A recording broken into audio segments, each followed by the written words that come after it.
Hello sa mga tao sa mundong ito, sa mundong ibabaw.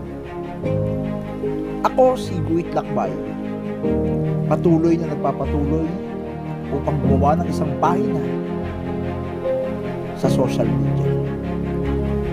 Ang aking mga ilalarawang obra ay nagmula sa aking sariling katang-isip at ipagkakaloob ko sa inyo ang hindi ko perpektong talik